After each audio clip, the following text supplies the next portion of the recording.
Good afternoon. It's Tuesday, the 23rd of May 2017, after 1 o'clock. Many apologies, a few technical problems there. Whether or not it was the Russians, we don't know, but we're delighted to be with you this morning, or this afternoon, very sorry. And of course, we've got some major events unfolding in the UK. Well, we were going to have Patrick Henningsen with us, but unfortunately the technical gremlins have prevented that at the moment. So we are joined by David Ellis, which is nice. Excellent. Yeah. Okay, let's get straight on with it then. And of course, the picture of the day, the events in Manchester. What can we say about it, Brian? Already lots of questions to be asked. But I suppose the biggest part of this is the political capital, which is being drawn from it. It is incredible. We have suspended the campaigning for the general election. Theresa May saying that on one hand, we're not going to let terrorism win. On the other hand, we suspend our democratic process. In order to fight terrorism. Yes. Yeah.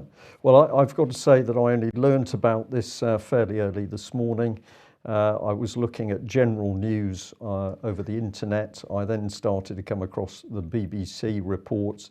And what absolutely fascinated me was the type of statements that were appearing on the BBC updated news. So we had the chief of police saying it was one man. I found that very interesting. How did he possibly know that?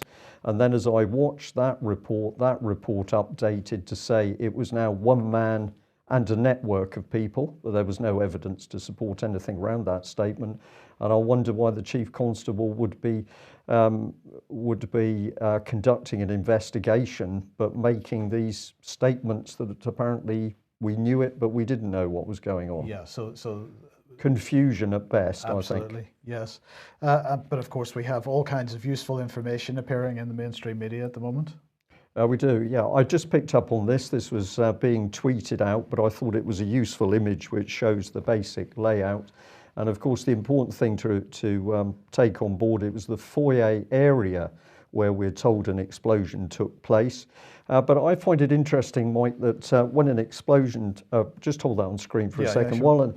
When an explosion takes place, a suicide bomber in the Middle East, then the BBC, the mainstream media, they want to show us the graphic pictures of the bodies, they want to show us the devastation. But so far we have seen no video evidence of the bomb going up. All we're able to see are clips of people's phones, which in fact capture the sound of an explosion. And I find this very interesting because, of course, the foyer of a major public venue, we can expect to be covered with CCTV from numerous angles. Big venue like this is going to be heavily covered by CCTV, and yet we have no actual footage of this bomb going off. And I find this very strange. We don't know exactly what happened, but personally I find this very strange that there's no video footage of the actual explosion, and there's certainly no video footage of the bodies and general carnage. Now, I'm not asking this question out of a sense of some macabre interest. I'm asking this question by the fact that when we have people in the Middle East who are blown up and seriously injured, then what is the duty of the BBC? It's to get in there and get the pictures of that carnage. But in Manchester, we've got a bomb, we've got 22 people killed. How many others were maimed, we don't know. Well, but the last count was 57. 57, thank you. But we have no video evidence. Very, very curious. So let's have a look and see what Amber Rudd had to say. She said, "I know that some people will only just be waking up to the news of the horrific attacks in Manchester last night. This was a barbaric attack deliberately targeting some of the most vulnerable in our society, young people and children, out at a pop concert. My thoughts and prayers go out to the families of the victims that have been affected, and I know the whole country will share that view. I'd like to pay tribute to the emergency services who have worked throughout the night professionally and effectively. They've done an excellent job. Later on this morning, I'll be attending COBRA, chaired by the Prime Minister, to collect more information to find out more about this particular attack, and I can't comment any more on that at the moment. The public should remain alert but not alarmed. If they've anything to report, they should approach the police. Now, Theresa May also made a statement. She said that this was among the worst terrorist incidents that we have experienced in the United Kingdom. And she said that all acts of terrorism are cowardly attacks on innocent people, but this attack stands out for its appalling, sickening cowardice, deliberately targeting innocent, defenseless children and young people who should also have been enjoying one of the most memorable nights of their lives. So she suspended the general election, terrorists win, and both she and Amber Rudd highlighting the fact that children are affected by this. Children. And Brian, I believe that the way that this is being presented in the media, highlighting the children issue, is a cynical attempt to make up for, that's perhaps not the right way to explain it, to counter the Rashdeen bus bombing.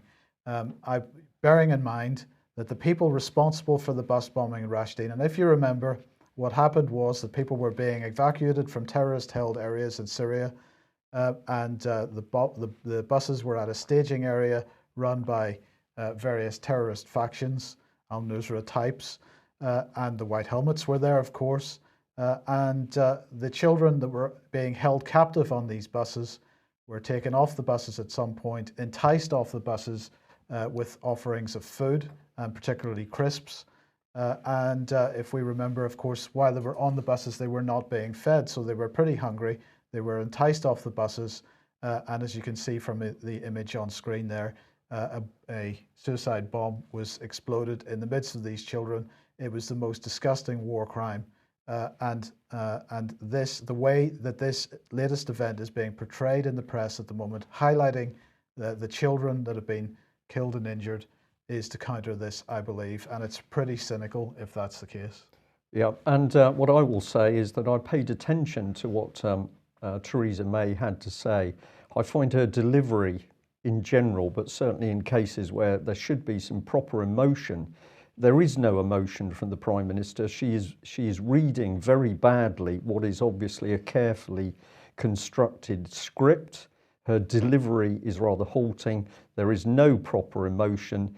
And are we really thinking about re-electing this lady as Prime Minister when she can't think for herself? Somebody's got to write a script, even when, according to her, children, because this is what she's kept saying, children have been killed and injured in this blast. I find this extraordinary. Later in the news, we're going to be talking about the Tory party's immense control over news and information that's coming out. I sense that something's not right with this, and Theresa May, she's not talking as a woman who's devastated to hear this news. I don't detect the compassion. I detect a woman who is carefully sticking to a script that would have been produced by Tory HQ. And what we're going to be looking at a little bit later is the types of people who are now controlling the Tory party in the lead up to the election. Right, now, so that's a very good point, because in her statement, Theresa May said she would be chairing the Cobra Committee, and then she would be going to Manchester to meet the Chief of Police, to meet the Mayor, to meet a whole bunch of people. At no point were the families of the victims mentioned, so she's not going to meet them. So what kind of woman is this? I think she's very cold, but I think something worse than that, Mike. I think this lady is now demonstrating that she is absolutely a puppet. She is controlled every minute of the day. And while these events unfold, however they've been created, Theresa May has to stay on Conservative script. And I wonder whether we might just bring in David Ellis here, because David, I know that you are interested in the way that the Tory party is controlling things around the election. We've got some material to do with the military, which will be coming up, but just give us a snapshot on your thoughts. And I know you're already catching up on this news because you've been heavily occupied with another matter this morning. Yeah, Mike, I think you're bang on there with this sort of first thing would be families, surely. You know, you've got children and mums and dads and been killed in this. You would instantly be families. So, you know, I'm not hearing that. I don't like any of this at all. I don't like the way it's been handled in the media. I don't like the chief constable coming out and inverting something. His statement should have been, there's a serious incident took place and we're conducting an investigation. Stop.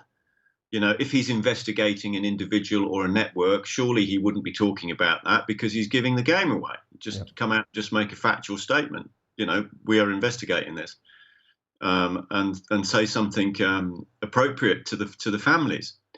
So I'm not getting that. But I think the inversion all round really, because surely the best thing to do if you're fighting terrorism on our own turf like this is, I can't see how it serves anyone that we suspend the general election campaign. Because surely we should campaign harder. But in effect, what's happened is all we've got is Theresa May and Amber Rudd all over the news. Yeah. Well, this. So that's I just can't. The other parties want to get a grip here because this is almost like sort of. Oh, how can you say? I mean, it's just breathtaking. I mean, it's just not right. It's as simple as that. It just isn't right. All of it. This is a very interesting comment from you because I think more and more people in this country are coming up with this comment. Something's not right. They can't put their finger on it. But you're pointing out we've got leaders being brought forward, using that term deliberately. The only people who ever comment, Michael Fallon, Theresa May. Now we've got Amber Rudd. Where is the local MP? Surely that's the person, or the local MPs should know what's really going on here. They're representing the community, should be. Where are they in the mainstream media? Nothing to be seen so far. As you would expect, perhaps after the event itself, this was a few hours afterwards, I think this was about 1 o'clock in the morning or so, more security operations going on, a controlled explosion on what Reuters here is describing as a device near Manchester Arena. I don't know what that was. It was probably somebody left a bag lying around or something like that. But of course, we had lots of comments from eyewitnesses. What surprised me a little about some of the comments from eyewitnesses was that they were describing seeing bodies and so on, but it was all kind of sterile. And really, I'm not going to apologize for showing the next image, but I do strongly suggest that if you're sort of a weak disposition, sort of look away because this is the reality of what goes on in Syria whenever these types of events take place, and so I'm not going to leave that on screen for too long. But the point is, if you listen to some of the eyewitness reports, it's horrific. The eyewitness reports from this event seem to describe something which is rather sanitized, and it doesn't quite add up. Yeah, that's all I want to say on that. Next comment. Not quite sure when our ambulance men started wearing hard hats to these types of things, but of course this again sort of reinforces the white helmets image of first responders. Yeah, but this is paramilitary type dress, which is very interesting. That there's a uniform is a uniform, but we're now starting to see a uniformity which is expanding across the world. We've got paramilitary police, we've got paramilitary paramedics with hard hats. And I think we should say that within our own chat box, we have somebody saying that the daughter of somebody known to the person speaking in our chat box has suffered in the attack. So in making the statements that we're making, we are simply pointing to things around this incident where we say we're puzzled as to what's being said, we're puzzled as to some of the actions, but we're certainly not detracting from the fact that it does seem at the moment that some form of dangerous incident took place and people have been killed or hurt. It's what is happening around this incident that we're interested in today. And one of those other incidents was this, because this was being pushed out via Sky News. It was obviously on CBS, but it was being pushed out via Sky News. And it appeared to show people running away from the scene. And yet what we have here within the building, it seems, is, what are these supposed to be parents of young people that are at the concert, standing around, hands on hips, some people filming with cameras. I'm sorry, but in a terrorist incident, the building is in the process of being evacuated. Yeah. You do not have people standing around like this, Brian. Yeah, there are so many things about this, Mike, which I find strange. One of the things that I was curious about is what instructions was this audience given, and this morning we discovered a clip which had the audio. You could hear the tannoy going, and a man was saying, "Well, don't bunch up, don't run." That was all normal sorts of instructions. But the music was continued to play in the background. So at a time when you would want an absolutely crystal clear means of addressing people and giving them instructions and calming them down, they continue to play the music and say more or less there's not a problem, when in fact there was a major incident. And I know there are many Americans in this country, but I found it very strange. It was an American, to me, it was an American voice that was speaking out. Yeah, it certainly was. And of course, this image doing the rounds as well, also via CBS here, of the boy with the little dog. Clearly, he was not in the venue itself, because I'm not aware that you're allowed to take dogs to pop concerts. Maybe you are these days, I don't know. But this image, again, to reinforce the presence of children. Yes, yes. So, well, in the meantime, then it appears that ISIS is claiming responsibility for this. So let's have a look at what they had to say. In the name of Allah, the merciful, the grateful, this is only the beginning. The lions of the Islamic State of Iraq and Sham are beginning to attack all the crusaders. Allahu Akbar, Allahu Akbar. Okay, so, well, there you go. That's what they said. Now, Alex Thompson, Vanessa asked Alex to have a listen to that and see what he thought about perhaps where this person has come from that has made this statement. And so he believes that it's a Turkish accent, that he's a Slav and so on. So, I'm not going to read all this because it's quite technical, but he makes the point that only Arabic and Turkish stress Iraq in the way that this person did. As I say, I'm not going to read out all the details, but it's a fairly strong analysis of where this person come from. Which again is a factual analysis, but all it says is this exactly what it appears to be? Well, and of course the key point to remember here, of course, is that Turkey is where a lot of the so-called terrorists or the so-called rebels, rather, that are being sent into Syria are being trained, and they're being trained by British military and British assets and British money. So, which brings us perhaps to the next question, Brian. Who is responsible for this? Because a lot of the coverage on the BBC this morning on Radio 4 was is the Muslim community going to be blamed for this? And of course, there's somebody has been responsible for this directly, perhaps a group of people responsible for this directly. Yeah. But ultimate responsibility must lie with the people who are funding these organizations and funding the activity in southern Turkey and into Syria. And of course, we have overwhelming evidence of the amount of money that the British government is pumping into organizations and areas where it's clear they are organizations and areas fomenting terrorism. So bizarrely, we have the British government pumping money into or very close to terrorist organizations. So this brings us back to Theresa May, Boris Johnson, Amber Rudd, perhaps, certainly Michael Fallon, and who else? Priti Patel. Are we really going to re-elect these people? Yeah, and I think I've also got to add here, what an incredible time, because we don't have a full and proper government at the moment. We're in this no man's land. So we've got a small group of individuals who are very close to acting outside constitutional law, making decisions behind closed doors about these very important matters of terrorism, the response. Are we going to see Theresa May say behind closed doors, it's now time that all police in UK are armed? Is she going to make that as a unilateral decision? Or is she going to make it with a small group of people in secret behind closed doors with absolutely no debate in Parliament? This is very, very dangerous dangerous times, Mike, dangerous procedures going on. And I think we've got to say very, very dangerous individuals such as Theresa May. Right. And so finally, before we leave this and move on, of course, if we look back at some of the major terrorist incidents in the West in the last lot of years, there seems to have been a coincidence of drills going on around the same time in around the same locations, sometimes in specifically the same locations and even in specifically the same day. So I wondered what the situation was in this case.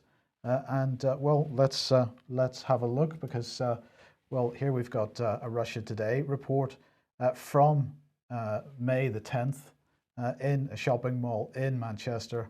And this was indeed a drill. So maybe these things are happening all over the country at all kinds of times. Maybe this is just a coincidence. Just a coincidence. Maybe it's just a coincidence, but isn't it fascinating? It takes, once again, Russia Today to start to put some of this information in front of the British public. No, I'm going to say detached, a sort of staying detached analysis by the BBC. We haven't got any of this type of material being analysed in front of the public by any of the British mainstream channels. And what I found remarkable about this is there's something, I know there are some very good groups of people, very highly trained, who produce scenes of accidents and major incidents in order to train ambulance crews and first responders and all those people. And I know they're very skilled. I know they've produced very skilled casualties, but there is something very theatrical about these. It's almost like you're watching some sort of Hollywood thriller where this is the American police and the helicopters will be up there. David, I'm just going to ask you to come in, and I know you're already trying to catch up with some of this stuff. So just be, we're giving an analysis here. Are we missing the point, or are we seeing things differently from the way that the British public might see them?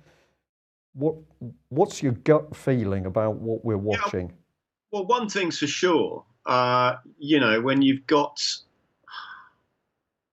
people of no feeling and questionable moral caliber in high offices, that you've really got to sort of look at the whole sort of full circle of this situation. Clearly you've got Pat Henningsen and Vanessa Beeley have made these links between the Foreign Office and the White Helmets and al-Nusra, and that's still not properly come to be outed by the mainstream media in this country.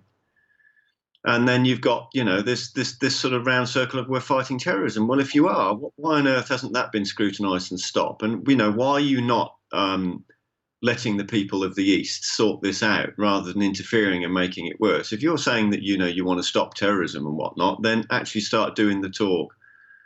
So actually start doing the walk rather than doing the talk. So I've got to say, I have no confidence whatsoever in Mrs. May and her cabinet, and I don't have any confidence at all in what we're seeing from the mainstream media on this, particularly because there's been a precedent during Brexit for this as well, where everything's been skewed away from the reality. So, particularly where sources are concerned. So, I don't like any of this. I think if there's going to be a proper investigation, then let the police and the counter-terrorism people do their job, and let's start being a bit more objective. But yeah, I'm with you on this. I don't like any of it at all. It's just fundamentally wrong from top to bottom, isn't it? Yeah. Right. So just one final point then. The question is, this is clearly going to be used for political capital, and the question is, what kind of political capital is it going to be used for? A couple of weeks ago, I posted an article on the Column website suggesting that the next 40 days, this was from when I posted it, up until the general election, were a particular danger time for military action in Syria. And the reason for that simply was that if we look back at 2013, for example, the only thing that prevented us going into Syria at that point was a House of Commons vote. Yeah. And of course, while the House of Commons is dissolved, there's no opportunity for such a House of Commons vote. In 2013, the United States was not able to proceed because they didn't have the British with them. They felt they couldn't proceed on that basis. And in this case, we've got Theresa May in a position where she can hold some COBRA meetings, make some decisions, There's no parliamentary oversight for the government's actions. The government still exists even though Parliament is dissolved, and so that is a pretty dangerous situation. The other aspect to this, Brian, is it not, is that we run the risk of a ramping up of civil contingencies in this country,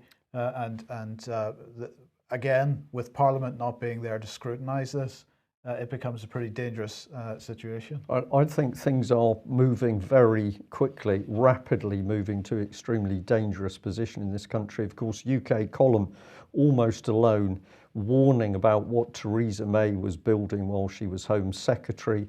We had this phenomenal network of organisations spying on the public. Of the key one for me was the multi-agency public protection arrangement, MAPA, 63 teams across the country linking together the police, education organisations, local council, mental health, children's services, charities, and they could take anecdotal information and log it against an individual who any one of them deemed could be a threat to society, and those individuals forming the MAPA teams, meeting behind closed doors, no accountability. You could be flagged up as a potential risk. Why? Somebody made an accusation in a pub behind your back. That's picked up by the MAPA team. Now you are already on the path to be labelled a terrorist or a vexatious person, whatever it is. And then on top of that, we've had the prevent strategy come in, where we've had Metropolitan Police themselves saying this is unbelievably dangerous. It's the prevent strategy which is actually winding up terror via the targeting of youngsters in schools. So Theresa May, Home Secretary, built a Stasi network, and now she's in the position where she can use that network to get her next political agenda in place. Yeah. She is a very dangerous lady. Yeah. And perhaps this is just another coincidence, but today is the OSCE-wide Counterterrorism Conference 2017, Preventing and Countering Violent Extremism and Radicalization that Lead to Terrorism. It's taking place in Vienna. It's today and tomorrow. 500 experts, they say, from across the OSCE to gather for the annual Counterterrorism Conference. It's this year organised in Vienna by the OSCE chairmanship. Violent extremism and radicalization that lead to terrorism is a threat faced by both OSCE participating states and their partners for cooperation at this and is high on the OSCE agenda. So there is British representation on that. And they're going to discuss, among other things, national experiences and international cooperation in countering terrorism, good practices from the region on rehabilitation and reintegration strategies, and the prevention of radicalization. So perhaps they'll be discussing the prevent strategy and how successful it hasn't been. It's all coincidence, though, that that's taking place. Just a coincidence. Absolutely. Well, what we need to do is put the media on trial, of course, because as far as we're concerned, we cannot rely anymore on any of the mainstream channels to get out the truth of what's happening. So this event, which is Sunday, the 11th of June, 7 p.m, we're saying, it's in Frome. You need to get along to, because, of course, Patrick Henningsen and Vanessa Beeley are going to be dissecting what's actually happening in the news. So This is going to be a must-attend event. Now, people often say to us, what are ordinary people doing to try and counter these political events? And I'm delighted to say that down in Cornwall, it's been the team around Penzance that have really been working hard over the last few years. They've got an event coming up this Thursday, so that's May the 25th at 7:30 in the Lugger. That's the promenade in Penzance, where they're talking about austerity and the national debt, the big lie. Now, this is absolutely on the button. And if you say, why should I show an interest in a small group of people giving a talk? Well, let's just bring in this. I was provided today with this letter by the Penzance team, and it's a remarkable letter from the Rothschild Bank to the Chancellor, saying what their recommendations are for the selling off of banks. It's a bit like the poacher and gamekeeper all in one go. But here we are, wet ink signatures, so we know we're looking at the real thing. If you want to hear more about this and understand the scam of austerity and the scam of the national debt, then perhaps you might like to attend the lugger there on Thursday. Now, we'll also bring in AV8, which took place over the weekend. Mike and myself and Patrick Henningsen were there. Absolutely fantastic. It was sold out, so the whole hotel was full of people attending the event, and the talks were really tremendous. There was such a variation, they all though linked together. I'll just bring in Patrick Henningsen. I had to take this shot because Patrick was, of course, talking about his time in Syria, and he was there in Palmyra showing the destruction and talking about what was really happening on the ground in Syria. We have yet to see or hear this level of analysis from the BBC, but he was just one of the speakers. And then I'm going to bring up this one, which was absolutely astounding. This was an Albanian gentleman. I'm not even going to attempt. Well, also, but we're not going to attempt his surname because it is a problem for us. We're not going to attempt his name, but we are going to be speaking a lot more about this. This man, in very good English, gave a fantastic presentation detailing the utter destruction of Albania ever since the European Union got its hands on the country. And if you wonder what he's looking at on screen, this is a blow from fracking, which is now taking place on a massive scale in Albania. And he showed video of the damage and destruction of the village and countryside around this fracking site. It was horrific. Pollution, flooding, poisonous gases. It was a scene from hell. And where did he go from after this shot? Very quickly, he was showing that Tony Blair is now one of the lead advisors to the Albanian government. And if you think that's bad, then I'm going to say what's worse is that Sherry Blair, it would now appear, is an advisor to the Justice Department of Albania. Moreover, she seems to be in control of the system of judges in Albania. But the man, of course, behind the fracking, putting in the money for these sites, is George Soros.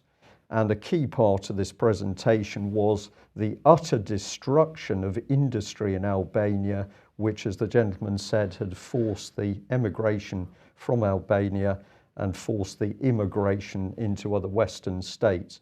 So I've got to say, out of all the talks, I found this one the most powerful, and we hope to be bringing you more information about this situation. It details the secret government of Europe destroying a country in order to rape its assets, steal the oil, and drive people from their homes. Truly remarkable. Absolutely. And I mean, he also did mention fracking, but this wasn't the main part of his talk. But that image, the point that Ian made afterwards was, of course, the areas of the UK that the fracking companies want to frack are much more heavily populated than this area of Albania.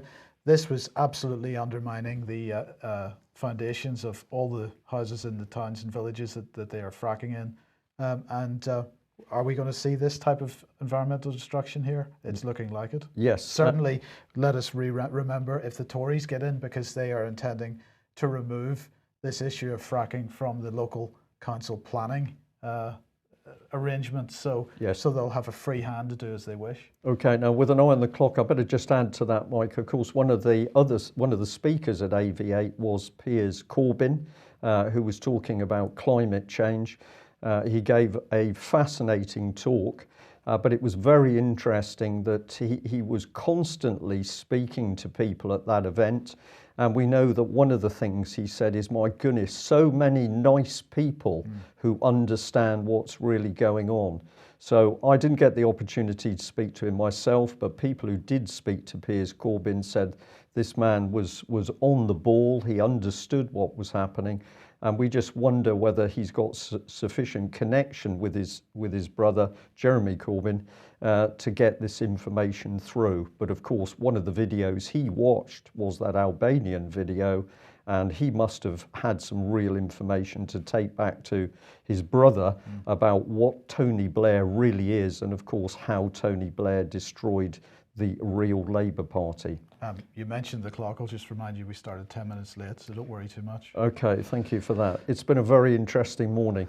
Right, let's move on. Now, David Ellis, you have been warning us about the fact that we're seeing EU military unification. Under the lie of Brexit, British military forces cut and cut and cut to bring them on a strength parity with other European countries for this formation of the EU military beast. We're going to have a look at some of the background behind this in the next couple of minutes, but just take us into this tweet about from Brexit Central about one of these EU military headquarters. Well, this is astounding, isn't it, from Brexit Central? You know, we're spinning out a complete distortion of the truth and reality here. I believe it's come from a Telegraph article that they're propagating themselves as well as referring to them as call centres. So they're trying to play it down. There must be some utter desperation here, because this is an utter nonsense. And as much as we've sort of tried to propagate amongst our network and the greater network in the independent media, these EU military command and control centres are pan-European. They can affect, and this is on an authenticated source who's an admiral, that these things can conduct pan-European military union matters within one working day. And those centres are at our own Northwood Nuclear HQ, Royal Navy, with 100 EU staff in it. There's one in Paris and there's one in Potsdam in Germany, which we saw CGRM go over and activate, we believe. And there's another one in Greece. So this spin from Brexit Central is utter nonsense. So if any of you have got the capability to pound their Twitter with trying to straighten them out, we've had a go of it, but please all of you join in.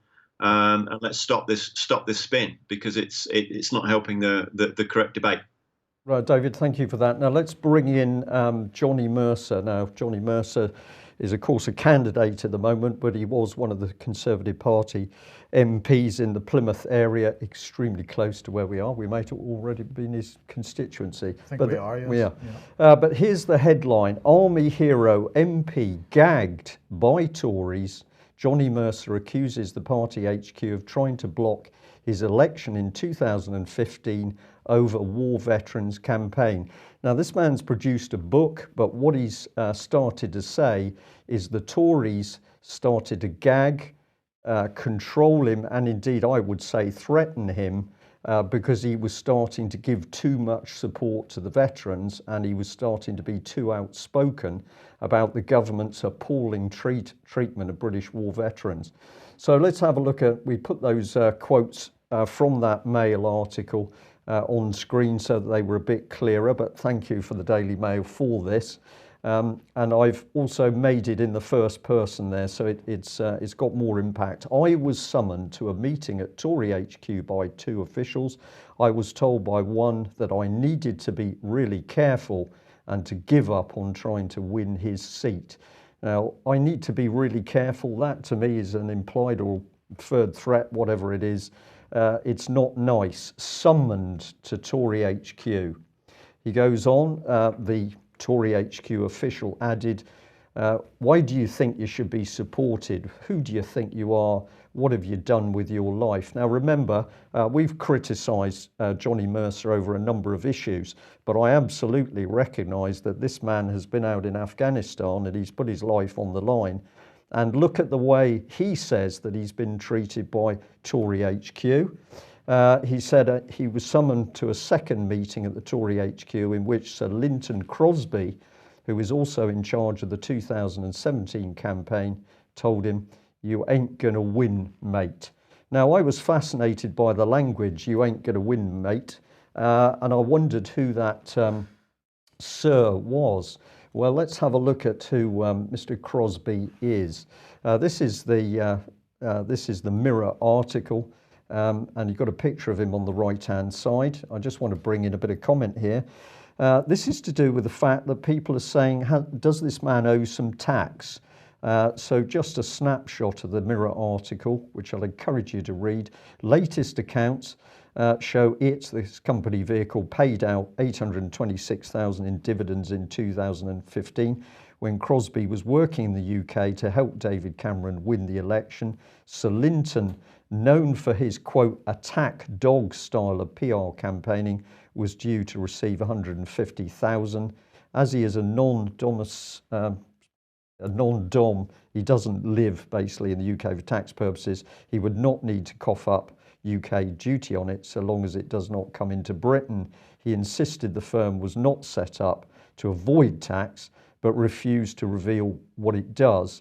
One of his business partners in Rutland is anonymous, hidden behind a Maltese trust. There's no suggestion that he's done anything illegal, but we get a snapshot into what sort of man this is. So this was the headline: Theresa May's election guru in tax haven scandal after pocketing six-figure sum. But do you get a warm feeling about this, Mike? Well, correct me if I'm wrong, but was it not the Tory party that was running anti-corruption conferences and was pushing forward with the Panama Papers campaign to deal with exactly this issue of tax havens and tax avoidance? Indeed. This is the duplicity, this is the double standards, and sorry, we just popped the comment in here.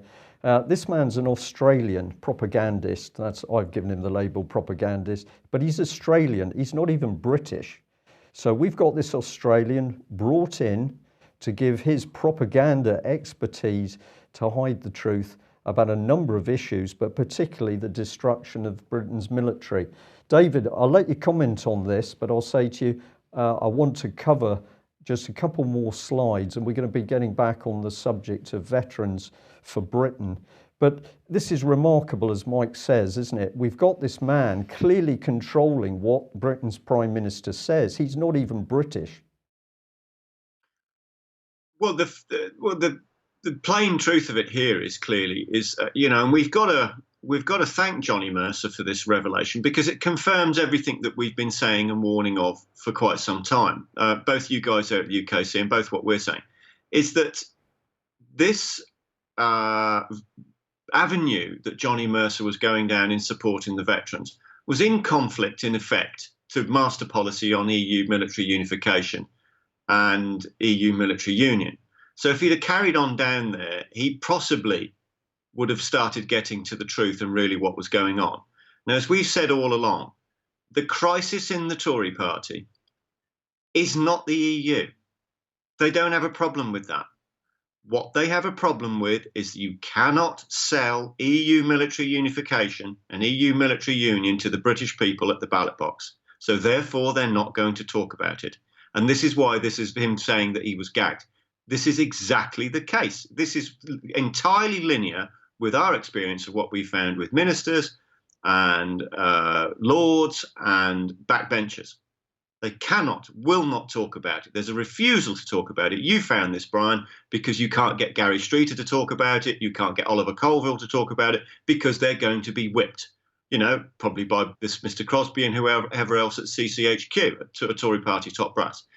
So, the bottom line here is, if he'd have pursued and gone down this and opened the Conservative Party's Pandora's box, and I'm entirely with Peter Hitchens on this, and I've got to thank him for picking up a tweet that we've just done this morning, that the bottom line is he would have been deselected. He would have lost his job, like they did to Rupert Allinson when he went against them in Maastricht. So this is Theresa May's nasty party. This is what we're dealing with. They're quite happily going to try and, railroad this Veterans Gate. So, everybody look at it, #VeteransGate. So, this is the cold reality of the Tory party. Okay, so let's recap from what we covered last week. We were having a look at Veterans for Britain. We put up this diagram. Top right, we've got a gentleman called David Banks, Head of Communications at Veterans for Britain. Now, that organisation is standing up and saying it is campaigning against government cuts. It is there for the veterans of Britain, the military veterans.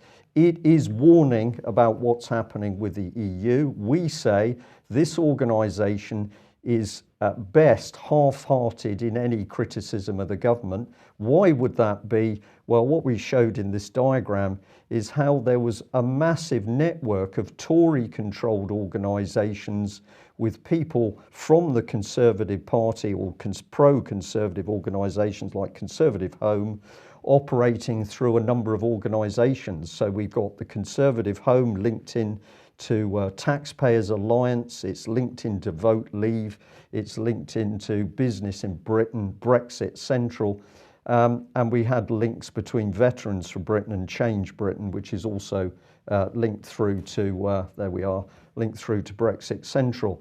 So remembering that, let's put that on screen and then just add a bit. Well, we were curious about this gentleman, David Roach. He happens to be a business partner of David Banks. David Roach involved in a very interesting company which is supposedly about getting us out of the EU. But this man himself also absolutely on board with the highest levels of the Tory party. So on the screen there now, the older gentleman, top right, is Sir Patrick McLauchlan, who happens to be Tory party chairman. But we're also most interested that he has taken over from Oliver Letwin as Chancellor of the Duchy of Lancaster. So this man appointed technically by the Queen to that role, but of course on recommendation of the Prime Minister. And what's his job? To look after the Queen's purse.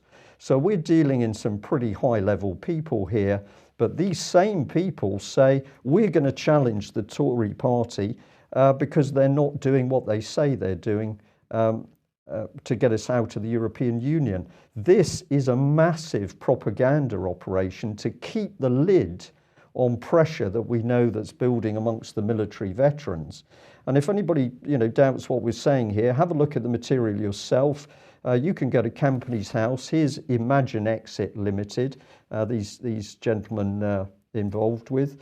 And I put this comment, isn't it interesting? Imagine exit, because there isn't an exit. Brexit is a complete, it's not real, so we might as well imagine we're coming out, but we're not. And we come back to the original criticism that here's veterans today. For Britain. I do beg your pardon, Veterans for Britain. So what are they doing here? They're putting up a list of things to challenge the candidates in this election, but there's nothing of substance. I believe that what we're watching is a very, very clever, very devious propaganda exercise to make sure that genuine military veterans in Britain simply stay silent. It's like a pressure valve for them.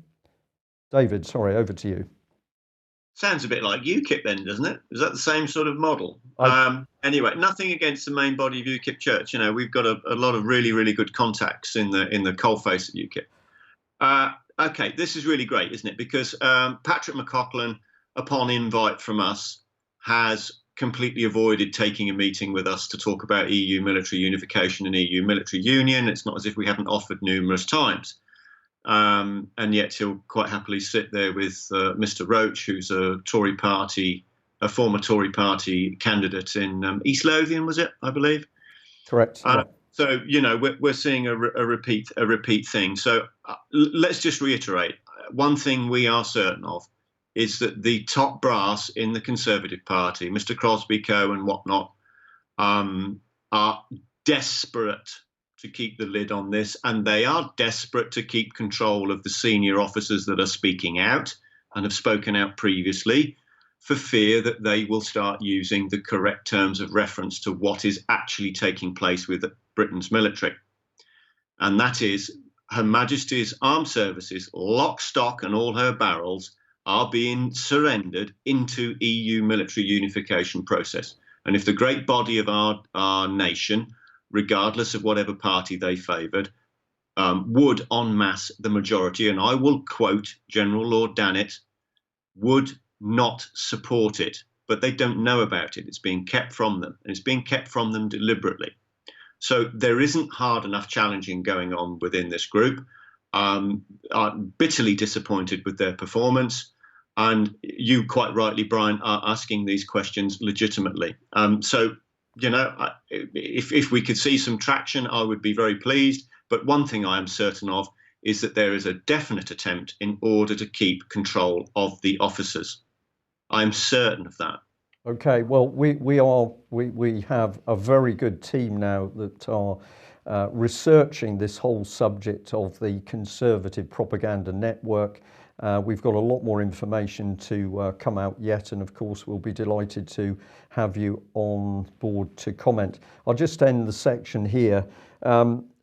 A lot of people are saying, what do we do at an election? What we do? Well, to me, you only have to look in Theresa May's eyes to know what sort of woman this is. Immensely dangerous. The best advice we can give, and it was the best advice that the speakers at AV8 came out with, is whatever you do, do not vote Conservative, because if we have if we can put a stop to this march for the Tory dictatorship, we can buy time to get more good people out of the woodwork. Mike? Right, we'll end with Donald Trump's journeys. He visited Riyadh, of course, where he they issued the Riyadh Declaration. It was really fantastic. They were forming a Middle East strategic alliance. And of course, they were focusing on attacking, at least rhetorically at the moment, Iran. And they were accusing Iran, or they were calling them a general enemy because they're just destabilizing the region, apparently. They pledged to combat terrorism in all its forms, address its intellectual roots, dry up its sources of funding, and take all necessary measures to prevent and combat terrorist crimes in close cooperation among their states. So that is a particularly worrying statement. So let's understand things. Trump went to Riyadh, where, as you can see, he was given a nice gong. He's bowing, I presume, there, is he? Or is that just to get his head through the noose? It may just be to get his head through the noose. But he gets a nice gong. And he says that they're going to combat terrorism in all its forms. They're going to address its intellectual roots, dry up its sources of funding. Is he going to attack the British Foreign Office? No comment. Very serious news today, and as usual, we've started a laugh because what we're reporting is so bizarre. It's straight out of The Simpsons. Absolutely. So then, where did he go? Well, he headed off to Israel, where he spoke to and had a fun with Netanyahu, and of course, Wall Street Journal here saying they're casting Iran as a common enemy there. So here we have a common enemy to Riyadh, a common enemy to Israel. So this is all really good stuff. Now, of course, if we look back at the Riyadh Declaration, they said that they were going to take all the necessary measures to prevent and combat terrorist crimes. Well, perhaps between the governments of Saudi Arabia, the United States and Israel, they could all just resign en masse. Perhaps that might be the best way to prevent and combat terrorist crimes. Well, what did the Iranians have to say? They didn't say that because I forgot to update the details on it, so I do apologize. But basically, the newly re-elected Iranian President Hassan Rouhani, who's on screen, said that he called what was going on between Trump and Saudi Arabia a theatrical gathering with no practical or political value. He said the Americans do not know our region. That's the problem. Those who are advising the Americans are unfortunately rulers who deviate America with unsound advice and buy some influence in the US with their money. When they attack Afghanistan, they made a mistake. When they attacked Iraq, they made a mistake. When they imposed sanctions on Iran, they made a mistake. If you know of a case where America acted correctly, please tell me. So that was the Iranians' response. So, you know... Just say that we just missed a little bit of the information on that slide, Mike. So we just... No, I did mention that. Yeah. I beg your pardon, sorry. Yeah, and so, you know, let's not forget what Saudi Arabia is doing in Yemen. And Donald Trump has managed to sell them a whole bunch more US arms and material so they can continue to bomb the hell out of Yemen and kill millions of people, lots of people, for as long as they like. But that's not terrorism, of course. Apparently not, no. Okay. Right, one to go, I think. No, that's it. Well, that's it. Yeah. Right. Well, I'm going to say, David Ellis, thank you very much for joining us. We'd love you back for another slot to follow up on this business of the military. As we see Britain turned into a police state by the Conservative dictatorship, of course, what they want to do is make sure that Britain's military, and particularly the military veterans, are not in a position to help the public. So many people unhappy at Britain's military operating overseas, doing what it's doing. But I will say to you today that at the end of the day, we need the support of our military to ensure that Britain's public are fully protected. So some very dangerous stuff going on here. I'll end by saying thank you very much to Ian Crane for his really outstanding effort with the AV8 conference at the weekend. As I said, it was packed, wonderful speakers, wonderful people, and although some of the subjects very, very serious, some of them harrowing, what was quite remarkable was to see that audience interacting in a very human way. People talking, speaking, laughing and joking. It was almost like we were in a little bubble of what the world was, what it should be, and not the world that the Conservatives in particular are trying to create. I must say thank you to the people who made donations to us. We had several people give donations to the UK column, and I'm going to say thank you very much to that. A very, very generous donation, which we have to pass through to the Metropolitan Police whistleblower, John Wedger. That was truly wonderful, and I'm going to say a big thank you to the people who personally gave me books, including a truly impressive Bible. Wonderful book, very heavy, had trouble lifting my bag on the way home, but it was really quite an inspiring event. So thank you very much to all those people that attended, and particularly the ones who gave UK Column support. That's it for today. We will be back at the same time tomorrow. Thanks for joining us. Bye-bye. Bye-bye.